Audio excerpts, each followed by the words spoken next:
Welcome to the Daily Review. My name is Adam Jacobi of GoIowaAwesome.com. In today's episode, we ask who the second best recruit in the 2022 class is, who's going to replace Tyler Goodson in the Iowa backfield, and why Kirk Ferentz is asking Iowa fans for support and generosity ahead of this year's Citrus Bowl.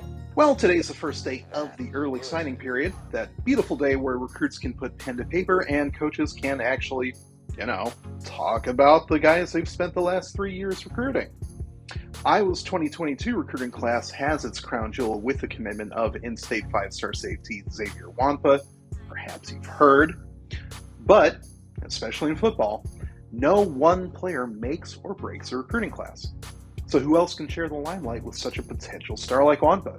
Well, if you read The Athletic, and it's good, so you should, Scott Docterman has an amazing profile on the other defensive superstar from here in Iowa, Aaron Graves from Southeast Valley, which is in north-central Iowa.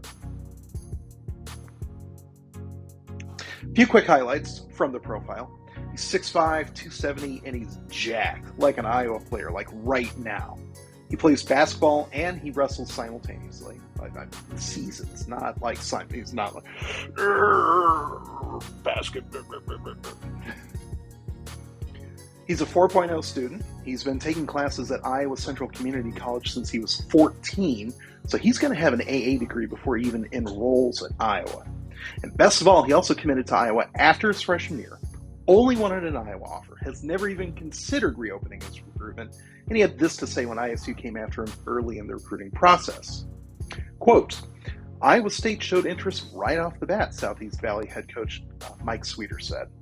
His exact words were, "Why do you have them here? I want to play for Iowa." That's before he was ever offered. That's who he wanted to play for. This kid's mission was to play for the Iowa Hawkeyes. That's from day one. He was very honest. And Sweeter goes on, "Did I have other big schools call? Yeah." And I'm like, I'm just telling you, he is committed. He's there.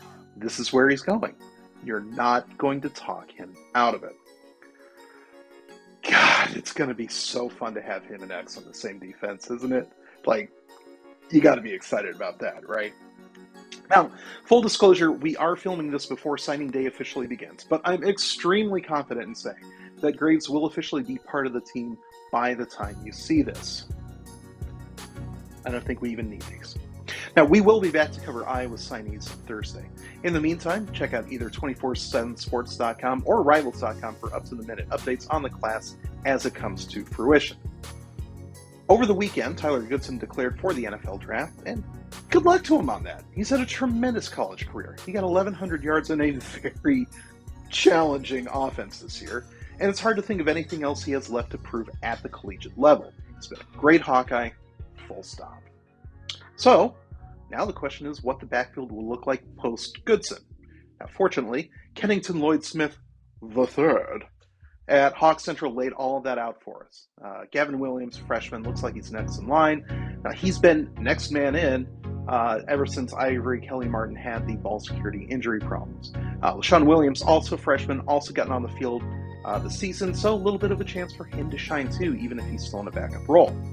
Now, also, there's some real talent coming through the ranks. Devin Hilson isn't burning his red shirt for a bowl game, you'd hope, but he's one of the best prep players to come out of Des Moines proper in a long time.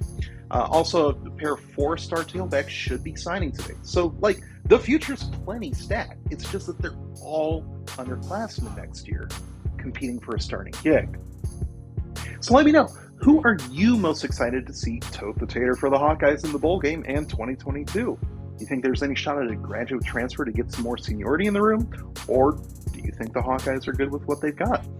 Let me know in the comments down below, and let's get the discussion started. And finally, as you've likely heard, the state of Kentucky suffered extensive damage and human suffering after an awful outbreak of tornadoes over the weekend.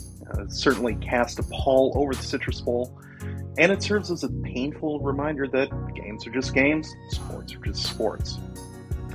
Now, in light of the disaster, the Hawkeye football program posted a statement from Kirk Ferentz on Twitter addressing the devastation and charitable efforts.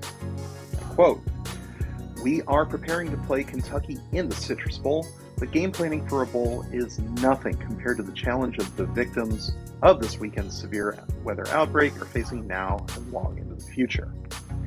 I called former Hawkeye Mark Stoops, the Wildcats head coach, and asked what the Hawkeyes could do to support those in need.